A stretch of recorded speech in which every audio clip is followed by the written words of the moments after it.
Við erum Hrafnhildi á öðrum degi mótsins, Evrópumótsins. Hvernig hefur það í dag? Bara mjög fínt sko. Þú vel stemmt fyrir daginn? Já, ég held að ég er spennt að fara að byrja að keppa og ég er að fara í 100 bringu í dag og ég er bara svona að teygja og hita mig upp bara í uppbytun og ég er aðeins að reyna að hefja tímana því að ég er ekki að synda fyrir 10 en ég held að ég sé alveg tilbúin að bara gera eins vel og ég get.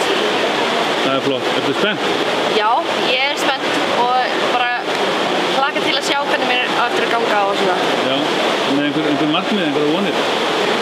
Bara synda eins hratt og ég get og reyna að komast á, reyna að ná ólympíulágmarkinu. Það væri bara markmiðið, sko. Þú ætlar að fara á ólympíuleikana, eða ekki? Jú, ég ætla að fara, sko. Takk fyrir.